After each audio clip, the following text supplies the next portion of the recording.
perhiasan yang ada di dalamnya. Jadi ketika saya baca sejarah itu, saya melihat membuat satu deskripsi atau satu kesimpulan bahwa memang dunia kita ini tidak akan pernah lama lagi. Mana ibaratnya sudah ditunjukkan oleh Allah dengan nenek tua yang memakai perhiasan yang sangat bagus. Ibu-ibu, panjang memang ceritanya, tapi ingin saya sampaikan satu saja, bahwa kehidupan dunia ini tidak akan pernah lama lagi. Dari cerita Jibril tadi, Rasulullah, dari umur kita dengan Nabi Muhammad, kita ini ibu sudah 1400 lebih. Tanda-tanda kiamat yang dijelaskan oleh Rasulullah sudah banyak muncul. Salah satunya yang sedang terjadi di Indonesia. Rasulullah dulu pernah berkata, Imam Mahdi itu tak akan pernah turun sebelum ada satu peristiwa yang akan muncul, yang akan terjadi. Sahabat bertanya, apa itu? Yurfa'ul ilmu. Yurfa'ul ilmu. Ilmu akan diangkat oleh Allah Subhanahu wa ta'ala. Maka sahabat bertanya, ya Rasulullah, bagaimana cara Allah mengangkat ilmu sedangkan ilmu menyebar luas di bumi? Maka dijawab oleh Rasulullah, ya, bahwa Allah mengangkat ilmu itu biqabdil ulama, diangkatlah para alim ulama, dimatikanlah para alim ulama. Maka ibu-ibu sekalian, ayah-ayah, tanda Imam Mahdi tak lama lagi akan banyak meninggalnya para alim ulama. Maka kita berdoa kepada Allah, mudah-mudahan ulama terus dihidupkan dan kita terus sejahtera hidup di negeri tercinta ini, negeri kita Indonesia. Jadi ibu-ibu yang dirahmati oleh Allah, oleh karenanya untuk menggapai keberhasilan hidup di dunia itu salah satunya adalah mengingat kembali sejarah baginda Rasulullah sallallahu alaihi wasallam. Ibu-ibu, dulu di Makkah itu tempat perjudian terbesar. Orang minum sebelum Rasulullah hidup, sebelum Rasulullah menjadi nabi, itu Makkah itu tempat judi paling terbesar. Kemudian tempat prostitusi paling terbesar. Kemudian banyak orang yang tak percaya kepada Tuhan, kepada Allah. Tapi di balik hitamnya kehidupan, hiduplah seorang baginda yang bernama Rasulullah Muhammad sallallahu alaihi wasallam. Ada hal aneh di sini. Kenapa di tempat perjudian yang besar hidup, kemudian prostitusi terus muncul di sana, kemudian banyak orang yang tak mengaku kepada Allah Subhanahu wa taala, dihidupkan Nabi Muhammad? Yang anehnya lagi, Nabi hidup di tempat judi paling terbesar, tapi beliau bukan ahli judi. Yang anehnya lagi, Allah menghidupkan Nabi Muhammad di tempat orang yang tak percaya kepada Allah, tapi Rasulullah percaya kepada Allah. Yang anehnya lagi, Allah menghidupkan Nabi di tempat orang yang banyak jual beli haram, riba, tapi Nabi bukan orang ahli riba dan orang yang menjual haram. Maka oleh karena itu, ada apa yang membuat Rasulullah itu kuat menghadapi perjudian, kemaksiatan dan kemungkaran? Maka tentu tak lain dan tak bukan, ada satu kunci Rasulullah sukses sehingga beliau menjadi seorang Nabi dan Rasul, tak lain tak bukan keimanan beliau yang kuat kepada Allah Subhanahu wa ta'ala. Apa pentingnya saya bilang begini? Hari ini banyak sekali muncul sekte-sekte. Hari ini ada disebut dengan Islam liberal. Tahu Islam liberal? Yang selalu menggunakan akal. Nih. Itu namanya Islam liberal. Coba salah satu contoh orang-orang Islam liberal menghancurkan Islamnya sendiri. Dulu itu di Aceh ada satu apa namanya itu? Satu kelompok lah yang berargumen begini. Salat itu yang paling wajib apa? Yang paling wajib adalah niat, ya kan? Coba ibu-ibu salat 1000 rakaat kalau tak ada niat, enggak sah, ya kan? Kan begitu? Ya.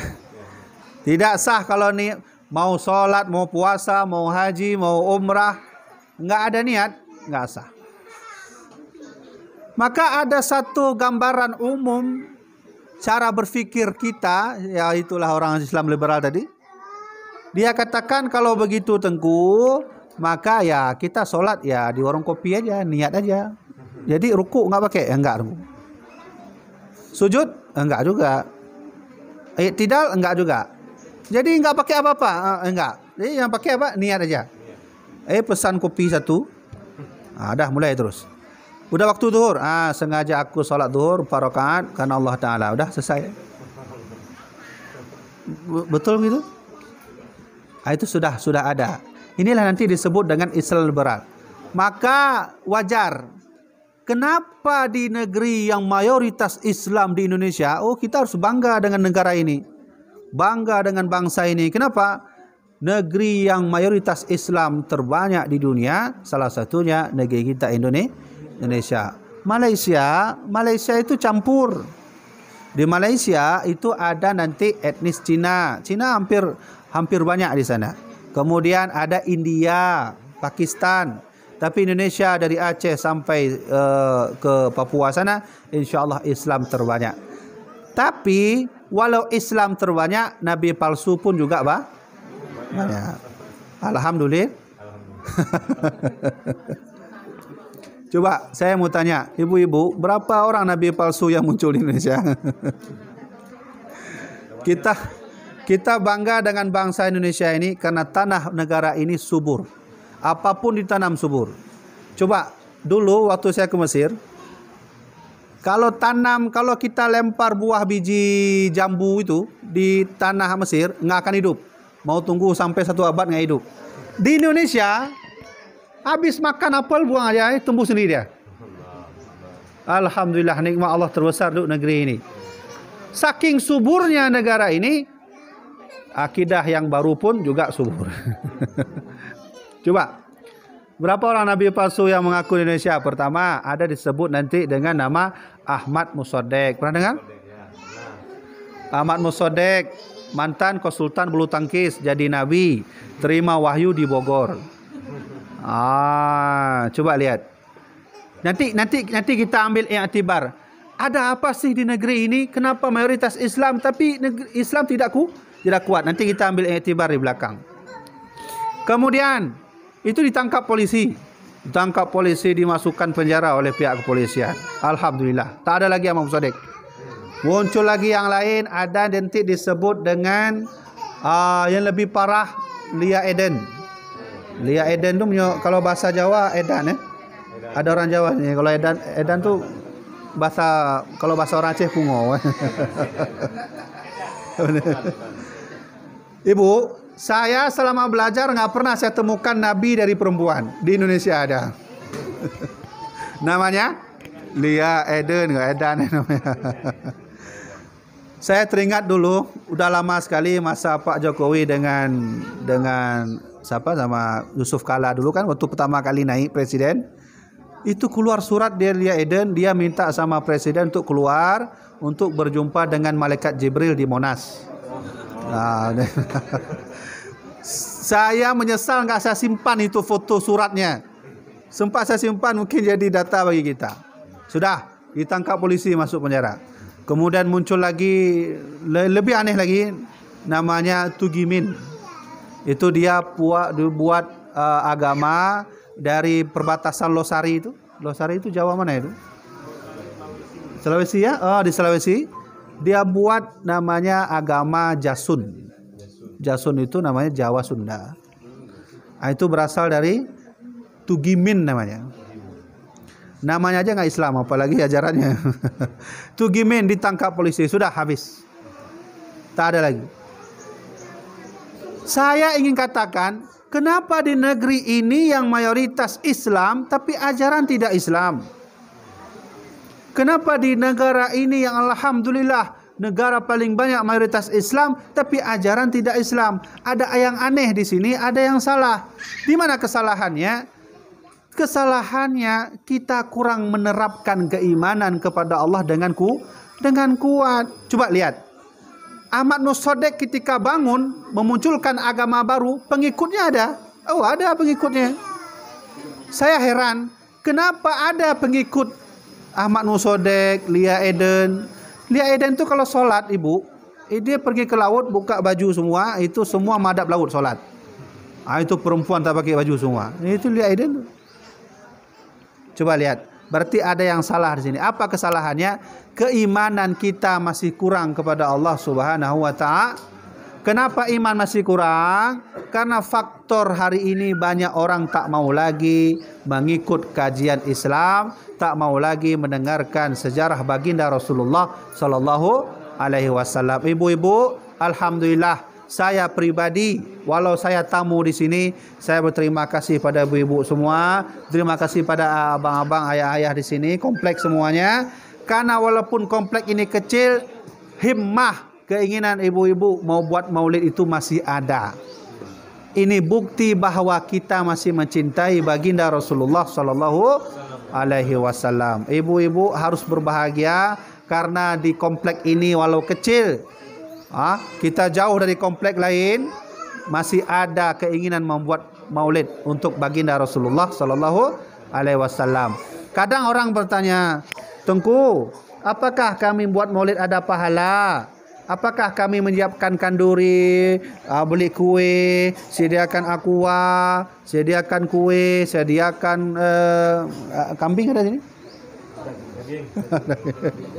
Siapkan daging, ibu-ibu mau datang bawa anak, duduk di sini dengan rapi, dapat pahala enggak Tengku?" Ya? Kadang begini, sebahagian ada yang berkata maulid itu tak ada masa Nabi, tak boleh diadakan, tak boleh dilakukan. Kayak begitu kan? Ya kan?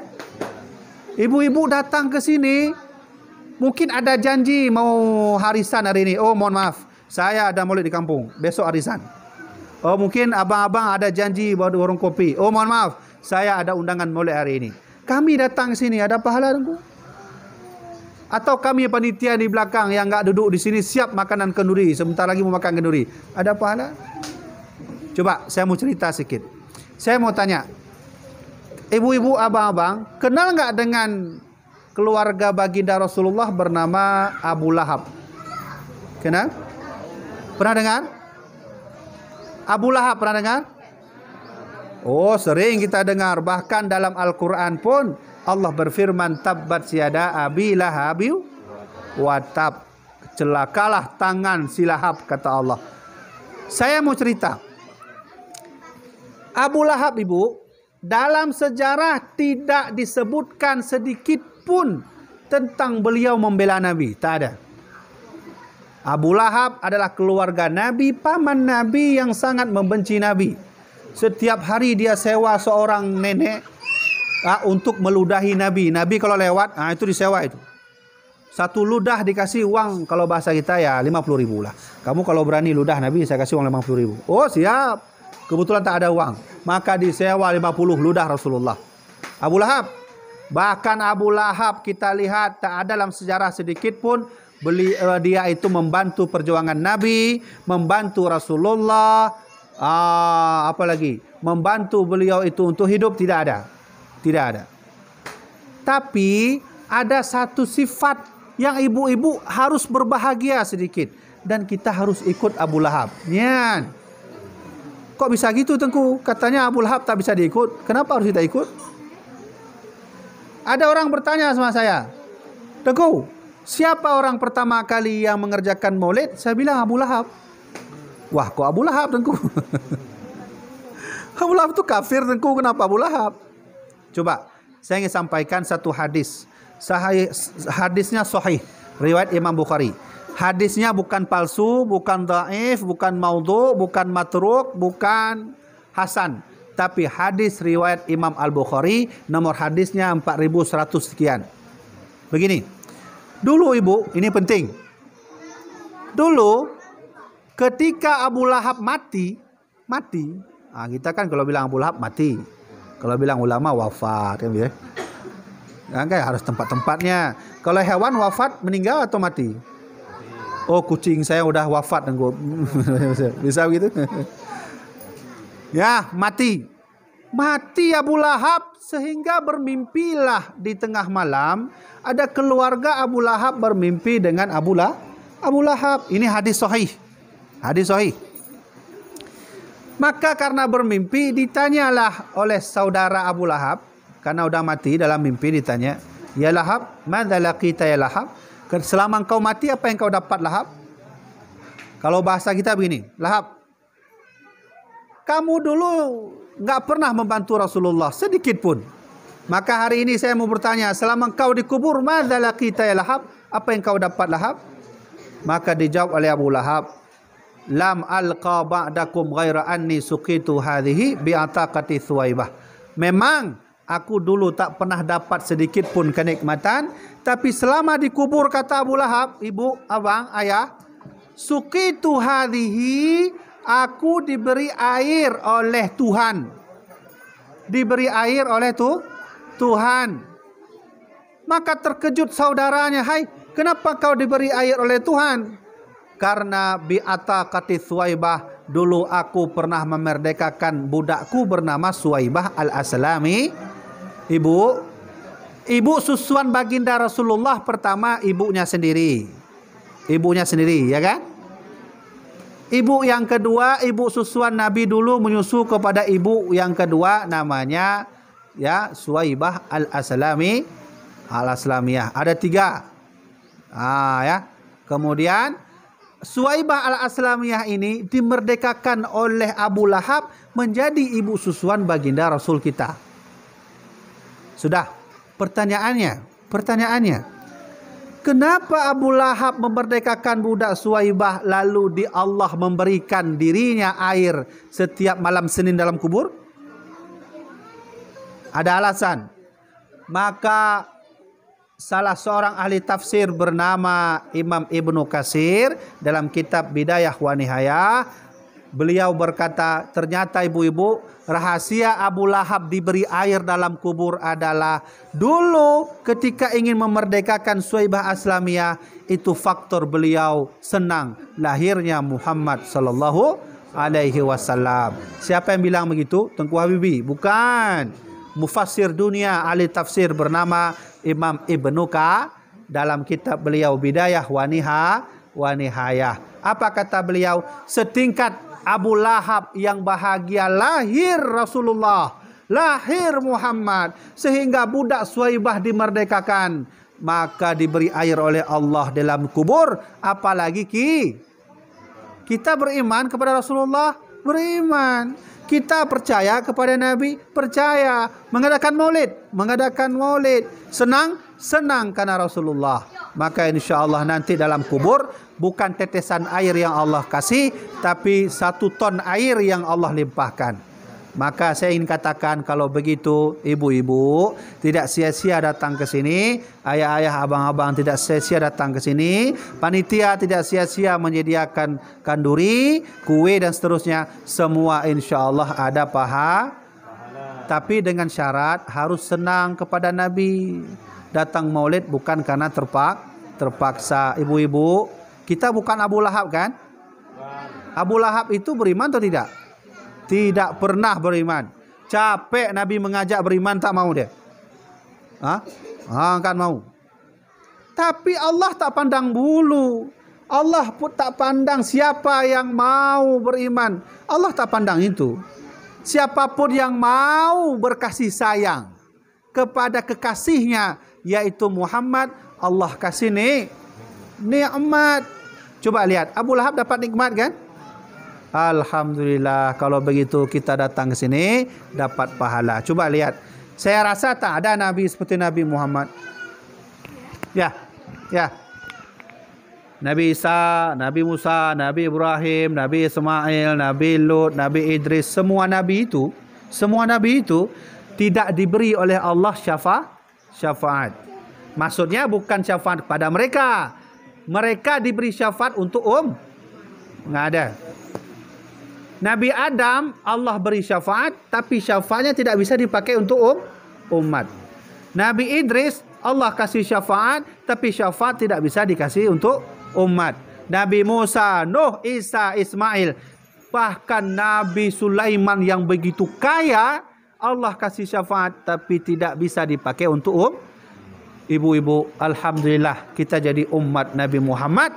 Cuma Nabi Muhammad yang diberi oleh Allah syafaat, tapi bisa dipakai untuk Apa syafaat baginda Rasul? Tu coba lihat. Abu Lahab sudah dapat, walau hanya sedikit. Kata Abu Lahab, lam alqa ba'dakum ghaira anni suqitu hadhihi. Aku memang tak pernah dapat nikmat sebelum aku mati, tapi waktu aku mati, suqitu hadhihi, aku diberi air, dapat syafaat. Inilah Rasulullah, illa rahmatan lil ala. Ibu-ibu, ayah-ayah, dulu sebelum baginda Rasul hidup, itu sapi dipotong oleh orang jahiliyah. Cara potong gimana? Potong kaki dulu. Udah dipanggang kakinya, baru potong kaki sebelah kiri. Potong kaki sebelah kiri. Habis itu musyawarah, gimana? Enak? Oh enak. Sekarang kaki depan. Potong kaki di depan. Begitulah hewan dulu disiksa, dipotong tidak sesuai dengan kita hari ini.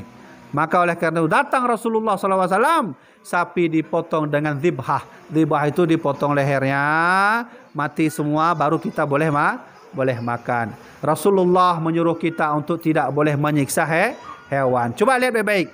Maka wama arsalnaka illa rahmatan lil alamin.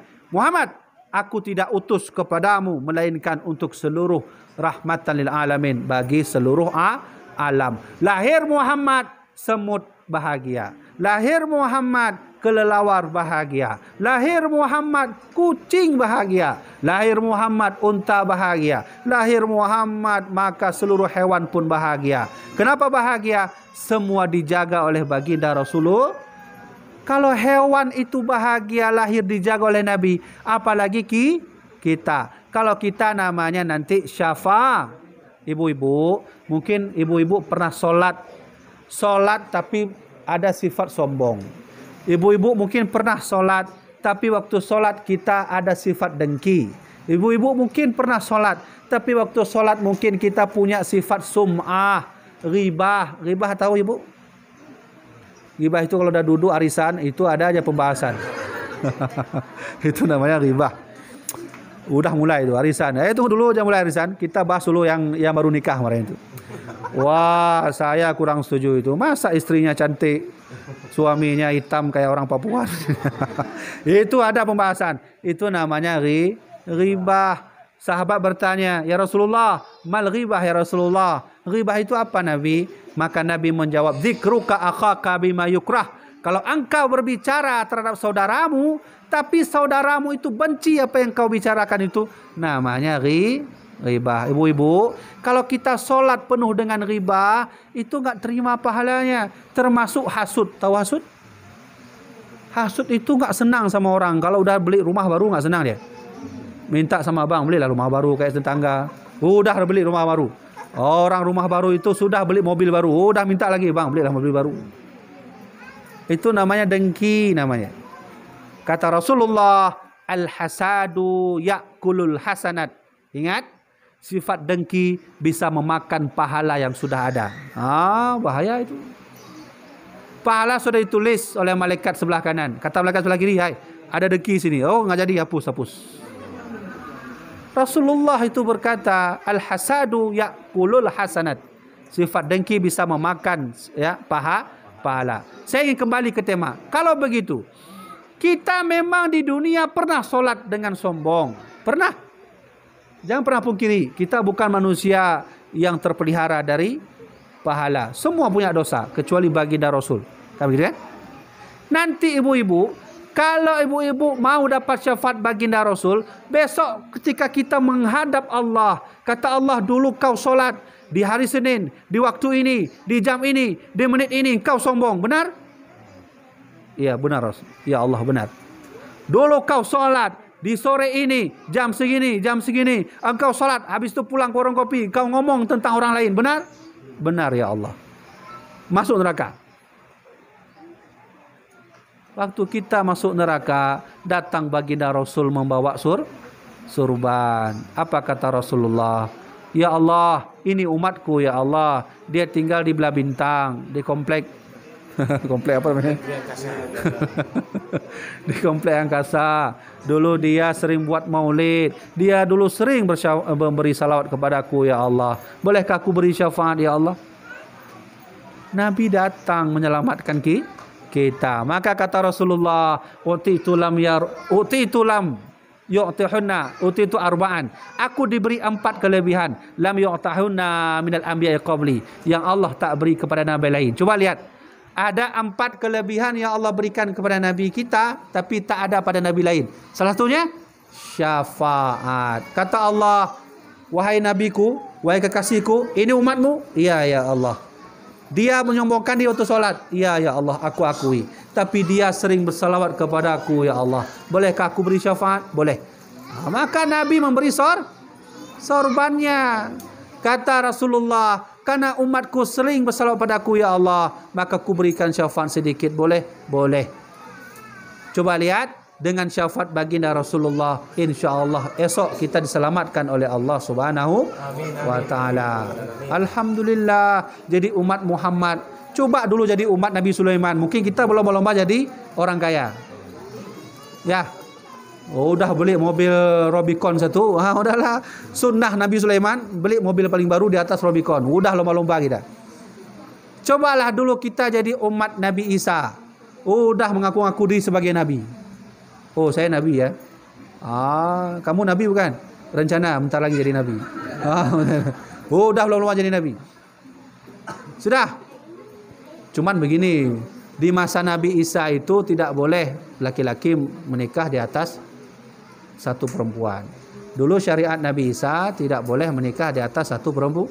Tapi syariat Nabi Muhammad boh. Alhamdulillah. Kalau ini alhamdulillah untuk kita laki-laki. Alhamdulillah. Ya, dulu di masa Nabi Musa tak boleh umatnya solat kecuali dalam masjid. Nggak boleh. Kalau ada umat Nabi Musa solat di jalan itu, disuruh Nabi Musa pergi ke masjid, nggak boleh. Tapi kalau umat Nabi Muhammad boleh selama tempatnya suci. Mau di jalan, mau di musola, mau di atas loteng, boleh. Coba lihat, dimudahkan oleh Allah dan diberi syafaat oleh baginda Rasulullah sallallahu alaihi wasallam. Ibu-ibu yang saya hormati, ayah-ayah yang saya hormati. Kalau begitu, mengadakan Maulid Rasulullah itu pertama, mari kita belajar dari sifat Rasulullah. Rasulullah tak pernah beliau membuat syirik sekalipun sedikit kepada Allah. Beliau tegar. Oleh karenanya, kalau Indonesia ini ingin selamat dari dunia dan akhirat, maka kita harus beriman kepada Allah dengan kuat. Tidak ada satupun yang membuat kita lenceng daripada beriman kepada Allah Subhanahu wa ta'ala. Bukan seperti orang beriman, sudah masuk kantor dikasih duit. Ini begini Pak, ini proyek ada, cuman ya ala kadar lah. Berapa ala kadar? Ya 3 miliar lah. 3 miliar diambil sudah habis.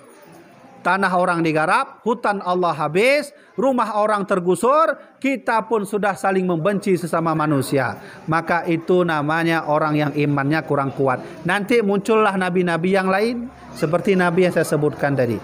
Maka ibu-ibu sekalian, oleh karena itu, hal pertama yang kita ambil dari Maulid, mari sama-sama kita tingkatkan keimanan kepada Allah Subhanahu wa taala dengan belajar daripada kehidupan baginda Rasul. Ibu-ibu yang saya hormati, yang kedua saya ingin sampaikan kepada ibu-ibu semua, tidak ada nabi lain yang berdakwah hanya dengan akhlak, tapi Umar bin Khattab masuk Islam. Umar bin Khattab itu adalah sahabat Nabi yang paling berani melawan siapapun yang dilawan. Bahkan ada riwayat bahwa jin saja itu tidak bisa melawan Umar bin Khattab. Tapi Rasulullah berdakwah bukan dengan ilmu, bukan dengan kecerdasan beliau, tapi dengan akhlakul karimah. Alhamdulillah, saya waktu kita melihat berita hari ini kan sedang sibuk dengan Habib Rizik Syihab. Tapi saya tidak mengungkit itu. Saya ingin ungkit satu hal, ada yang unik di sini. Ada salah seorang di YouTube saya lihat, orang ya kalau bahasa kita ya ulama orang Buddha lah. Ulamanya Buddha. Saya nggak tahu apa namanya, petinggi Buddha itu apa namanya, saya nggak tahu. Tapi ada ulama ya dari kalangan Buddha namanya. Dia itu sangat-sangat menyukai Habib Rizik Syihab. Kenapa? Karena dia datang langsung ke pesantrennya. Dilihat yang dia kenal bahwa dulu Islam itu radikal, Islam itu harus selalu jihad, bawa bom harus masuk ke kantor orang, bom diri. Dia bilang begitu. Maka dia datang, dia ngobrol dengan salah seorang ulama bernama Habib Rizik Syihab. Dia datang, ternyata Islam adalah agama damai. Islam adalah agama yang penuh dengan akhlakul karimah. Maka ibu-ibu harus bersyukur sudah Islam. Kenapa? Di negeri ini kita diberi kesuburan oleh Allah akan tanah yang subur dan juga akidah yang subur, yang selalu taat kepada Allah Subhanahu wa taala. Jadi orang Tionghoa tadi karena kurang puas, dia ajak Buddha semua. Dia ajak Buddha semua dari kalangan Buddha Indonesia, petinggi-petinggi semua yang awalnya dia anggap Islam itu radikal, yang hanya kerjaannya bawa senjata, dia masukkan ke gereja, dia bomkan diri. Dia ajak, dia duduk dengan Habib Rizik. Dia duduk bersama-sama, lalu Habib Rizik mengajak ngobrol, mengajak mengenal Islam. Lalu mereka mau pulang pun diajak oleh beliau untuk makan bersama. Begitu juga dengan Ustadz Abdul Somad. Coba lihat, orang kaya seperti siapa itu yang pengacara itu? Siapa namanya? Hotman Paris. Hotman Paris setiap hari mungkin ngobrol dengan Ustadz Abdul Somad. Bahkan dibuat video khusus. Mereka mau belajar Islam. Yang awalnya juga menganggap Islam itu radikal, bawa senjata. Inilah ajaran baginda Rasulullah. Maka siapapun yang kita lihat bawa senjata kemana-mana, membomkan diri ke gereja, itu bukan ajaran Islam yang sebenarnya. Nabi sangat menyuruh kita menjaga kafir zimmi. Kafir itu ada dua, ada kafir harbi, ada kafir zimmi. Siapa kafir zimmi? Orang yang mau ikut bersama-sama kita. Mereka bukan agama Islam. Mereka tidak beriman kepada Allah, tapi sangat menjaga kita. Ketika kita menyuruh dia untuk bayar pajak, dia mau, dan seterusnya. Maka kata Rasulullah, jaga anak mereka, jaga agama mereka. Begitulah ajaran baginda Rasulullah. Maka di suatu hari dulu di masa Rasulullah baru meninggal, Abu Bakar As-Siddiq bertanya kepada anaknya, namanya Aisyah. Kata Abu Bakar As-Siddiq, wahai Aisyah, apakah akhlak aku sudah seperti akhlak baginda Rasul? Sudah, wahai ayah. Tapi ada satu yang tidak ayah lakukan. Kata Aisyah. Aisyah itu siapa? Istri Rasulullah. Berarti ayah tuannya daripada Rasulullah juga Abu Bakar As-Siddiq. Abu Bakar bertanya, Aisyah, apakah akhlakku sudah memenuhi seperti mana Rasulullah? Sudah ayah. Tapi ada satu yang tidak ayah lakukan. Apa itu? Begini ayah. Baginda Rasul selalu setiap sore datang ke pojok kota Madinah, membawa makanan, membawa rantang, lalu duduk menyuapi seorang nenek tua. Oh begitu? Iya ayah. Oh kalau begitu saya ingin lakukan itu. Anakku, siapkan makanan, siapkan roti, siapkan kurma, siapkan buah rantang, kasih saya. Oh siap ayah. Disiapkan semua, ya kalau bahasa kita rantang itu. Kurma isi dalamnya, roti semua dalam, maka diambillah itu. Lalu pergi Abu Bakar As-Siddiq menuju ke salah satu sudut kota Madinah, melihat nenek tua yang duduk di situ. Dicari Abu Bakar, dicari, tak dapat dicari. Kemudian dapatlah seorang nenek tua yang duduk, yang ternyata nenek itu buta. Penglihatannya tidak ada. Maka duduk beliau disuapi sedikit demi sedikit nenek tua tadi. Disuapi sedikit demi sedikit nenek tua tadi. Lalu nenek tua itu berkata, sepertinya yang menyuapi aku ini bukan orang biasanya. Maka Abu Bakar berkata, kenapa begitu? Ya karena orang yang biasa menyuapi aku itu sangat halus menyuapi aku. Ketika ingin menyuapi roti kepadaku, dia mengunyahkan dulu dengan mulutnya, lalu diberikan kepadaku. Sepertinya bukan itu sekarang. Iya, memang bukan dia, kata Abu Bakar, yang biasa menyuapimu wahai nenek sudah meninggal dunia. Jadi ketika sebelum itu terjadi, sambilan ambillah kue diletakkan ke mulut nenek tadi. Nenek itu berkata, hai anak muda, iya, tahukah engkau bahwa dulu ada seseorang anak muda yang datang kepadaku. Dia itu datang lalu aku bercerita bahawa hai, jangan kau dekati Muhammad karena Muhammad itu buruk. Muhammad itu adalah orang yang membuat kerusuhan pada sukunya, yang membuat kerusuhan pada masyarakatnya. Jangan kau dekati Muhammad. Maka kata Abu Bakar As-Siddiq, wahai nenek, sebenarnya yang menyuapimu dulu itu adalah yang bernama Muhammad.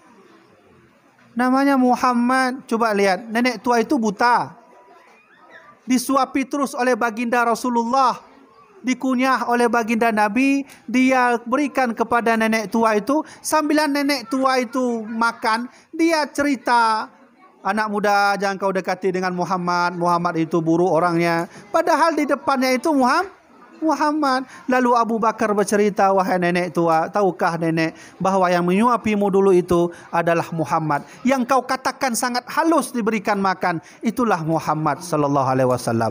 Maka nenek tua itu terkejut dan dia pun masuk Islam. Karena nenek tua itu beragama Yahudi. Coba lihat, begitu halus Rasulullah sallallahu alaihi wasallam menyuapi seorang nenek. Ini bukti bahawa baginda Rasul bukan radikal. Siapapun orang Kristen, orang Yahudi, orang Nasrani yang tinggal di negeri Islam wajib dipelihara, wajib dijaga. Itu perintah baginda Rasulullah sallallahu alaihi wasallam. Begitu ajaran Islam yang sebenarnya. Coba lihat, di sisi lain ada cerita.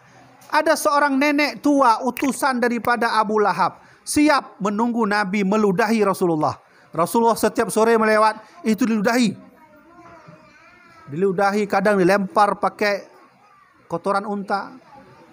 Nabi tidak membalas. Keesokan harinya Rasulullah lewat lagi, diludahi lagi.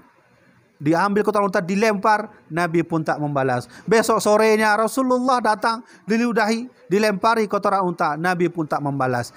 Keesokan harinya, hari keempat, Nabi tunggu diludah. Coba lihat, Nabi tunggu diludah. Ini kok nggak ada orang meludah saya? Biasanya setiap sore ada. Ternyata Rasulullah bertanya kepada orang kampung di situ, wahai ayah, wahai fulan, tahukah engkau ada nenek tua yang biasa meludahi saya? Kok hari ini tak ada? Oh, begini Nabi, dia sedang sakit. Oh, di mana rumahnya? Oh, rumahnya ada di sana. Agamanya apa? Agamanya penyembah Lata dan Uzza. Lata itu Tuhan Ka'bah dulu.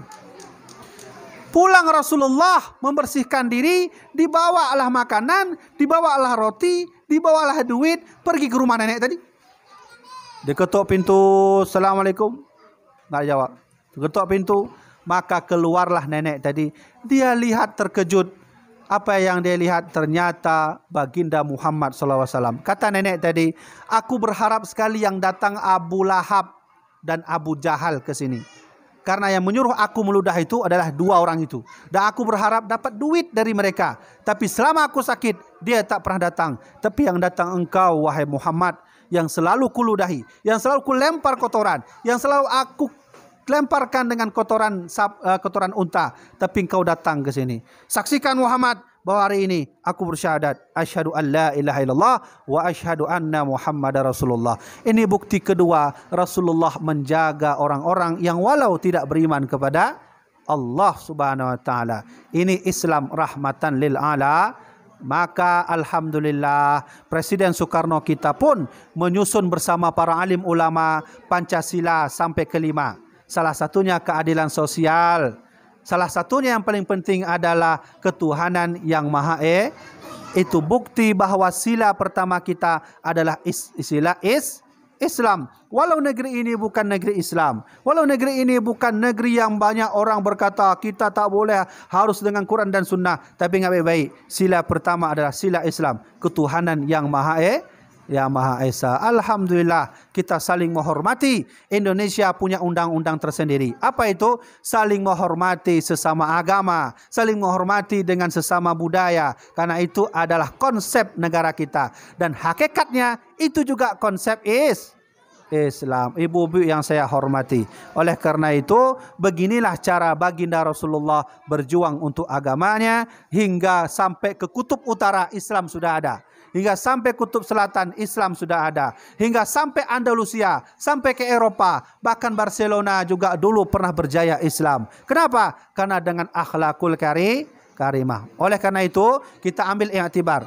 Kalau begitu mari sama-sama dengan akhlakul karimah baginda Rasulullah kita saling sama-sama menghormati. Tidak perlu saya harus mau Islam saja. Tidak. Kadang-kadang kita masak nanti ibu-ibu masak enak, kuah enak. Lalu kita bagi sesama. Termasuk tetangga kita mungkin orang Kristen kita berikan. Karena itu perintah baginda Rasulullah sallallahu alaihi wasallam. Ibu-ibu yang saya hormati. Terakhir, saya ingin sampaikan karena waktu sudah sangat sempit sekali.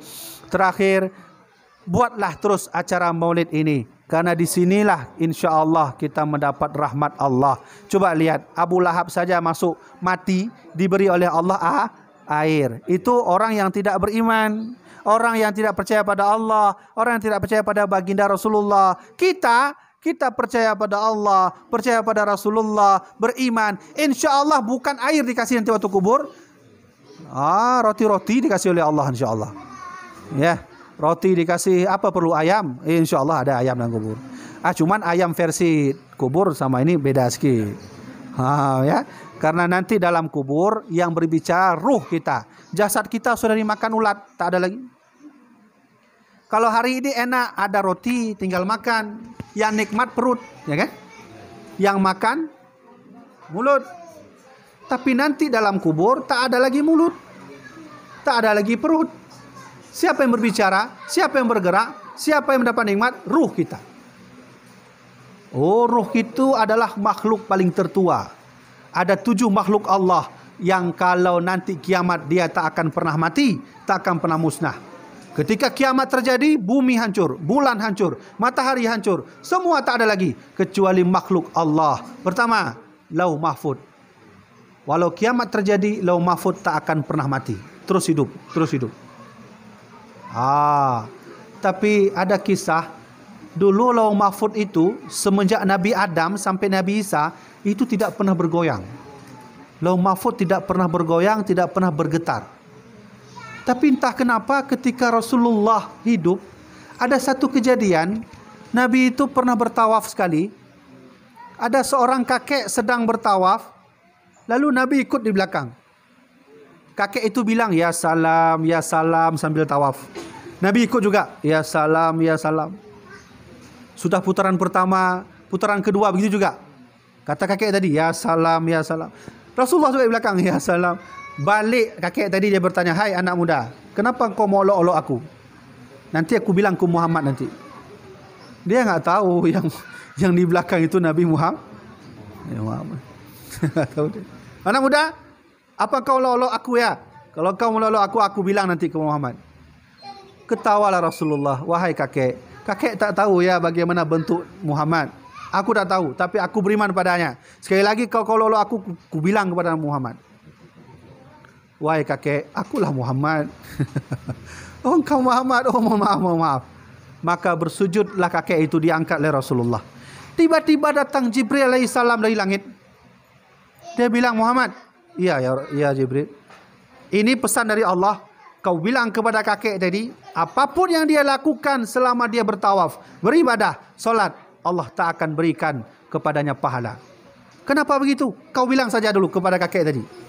Maka Rasulullah bilang, kakek, tadi barusan aku dapat wahyu bahwa aku diberitahu oleh Jibril, kakek, engkau selama beribadah tak akan dapat pahala, tak akan dapat ganjaran dari Allah. Jadi sia-sia. Oh, boleh? Tak masalah. Kalau begitu memang perintah Allah kepadamu Muhammad, aku akan tuntut Allah. Ya, terkejut Muhammad. Wah, kok bisa kamu tuntut Allah? Bagaimana caranya? Muhammad, ketika aku meminta ampun kepada Allah, lalu Allah mengatakan tidak akan memberi ampunan, maka aku akan tuntut ke maha ampunannya. Muhammad, ketika memang aku beribadah, Allah tak mengasihi aku, maka aku tuntut ke maha pengasihnya. Muhammad, ketika Allah memang tak memberi aku kasih sayang ketika aku beribadah, maka aku tuntut ke maha kasih sayangnya. Ketika itulah Rasulullah mendengar kakek tadi, beliau meneteskan air mata, berderus air mata, menangis. Lalu turun Jibril alaihissalam, Muhammad, jangan kau menangis. Muhammad, beritahu kepada kakek itu, insya Allah semua amalannya diterima oleh Allah. Dan tolong berhenti Muhammad, jangan kau menangis. Kenapa Jibril? Karena lauh mahfud Allah sedang bergoncang. Tak sanggup malaikat melihatmu Muhammad sedang menangis, karena mereka juga menangis. Ya, coba lihat. Lauh mahfud bergoncang karena tangisan baginda Rasulullah, karena tangisan baginda Nabi Muhammad SAW. Maka oleh karena itu, pernahkah kita meneteskan air mata karena baginda Rasulullah? Kalau pernah, tetesan itu akan menggoncangkan lauh mahfud Allah Subhanahu Wa Taala. Karena jin, bukan karena nggak ada duit. Kalau nggak ada duit nggak akan goncang. Jangan lauh mahfud, rumah pun nggak bergoncang. Ya, coba lihat. Berarti makhluk Allah yang akan terus hidup walaupun kiamat terjadi. Lauh mahfud, aras, kolam tahu? Kolam itu ya kalau bahasa kita, takdir kita itu di lauh mahfud, kolam yang tulis. Salah satunya adalah ruh kita. Ruh kita tak akan pernah mati walaupun kiamat terjadi. Ruh ini termasuk makhluk tertua. Dulu sebelum kita hidup masih dalam rahim ibu, di mana ruh itu? Ruh itu sudah hidup. Sudah ada ruhnya, sudah dibuat. Maka diturunkan oleh Allah Subhanahu Wa Taala. Nanti ruh kita mati, kemana ruh akan pergi? Ya, tergantunglah. Kalau kita yang nggak pernah sholat, ya ruhnya berada di bawah bumi. Tapi kalau kita ahli ibadah, nanti ruh ditempatkan oleh Allah Subhanahu Wa Taala di tempat yang baik. Maka oleh karena itu saya ingin sampaikan, kalau begitu ibu-ibu sekalian, ruh yang kita jaga dalam tubuh inilah mulai dari sekarang kita jaga untuk terus mendapat syafaat baginda Rasulullah SAW. Ibu-ibu, terakhir saya ingin sampaikan, kalau begitu Maulid Rasulullah adakan terus, undang terus ceramah. Jangankan setahun sekali, kalau bisa sebulan sekali. Tengku nggak sanggup, Tengku. Kenapa nggak sanggup? Ada duit. Kalau nggak ada duit, buat aja lah ceramah, nggak usah pakai duit. Kan bisa kan? Nggak bisa, Tengku. Nanti begini, Tengku capek-capek dan sini nggak ada duit. Nggak usah pikir itu. Insya Allah ikhlas semua Tengku. Ya gitu kan? Ya, tadi ada juga sampai ini ada orang mau undang Tengku nih. Ada juga ceramah di daerah mana? Ditanya tarif Tengku Habibie kayaklah mahal kali.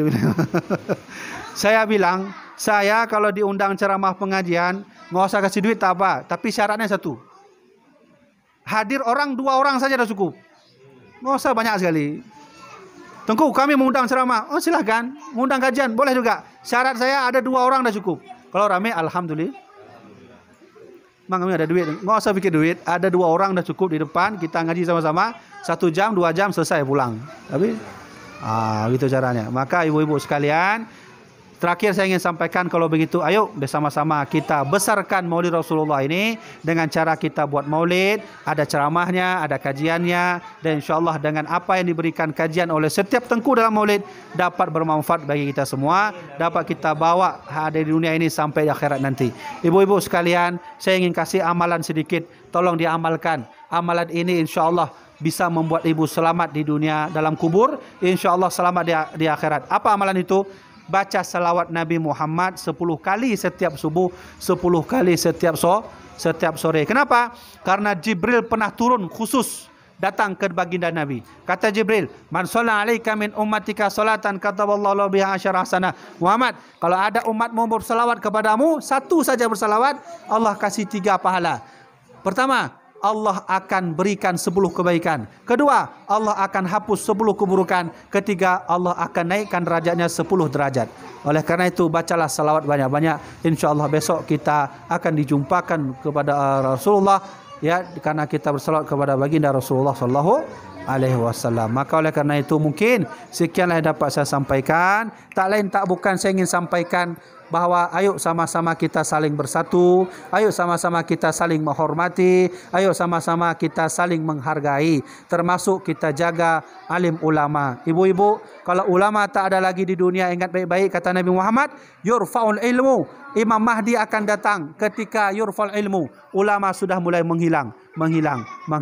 Saya teringat kata hadis Nabi, al ulama aminullah fil ard. ulama itu adalah pondasi bumi. Kalau bumi tak ada lagi, maka bumi akan hancur. Di mana pondasi bumi? Ada pada arah alim ulama. Mudah-mudahan kita jaga ulama baik-baik. Tak dapat mengaji pada ulama, cium tangan pun tak apa. Karena ulama pewaris para nabi. Menjaga pewaris nabi sama juga menjaga hati baginda Rasulullah. Siapa yang menghina ulama, sama sudah seperti menghina nabinya sendiri. Nah, insyaAllah mudah-mudahan kita semua disihatkan oleh Allah, diberi Allah rahmat, diberi syafaat oleh baginda Rasulullah SAW. Baiklah, ini kalau saya bilang-bilang terus, saya ceramah terus, nggak habis-habis. Maka saya tutup terus. Mudah-mudahan kita berjumpa lagi. Mudah-mudahan kita semua disihatkan oleh Allah Subhanahu Wa Taala.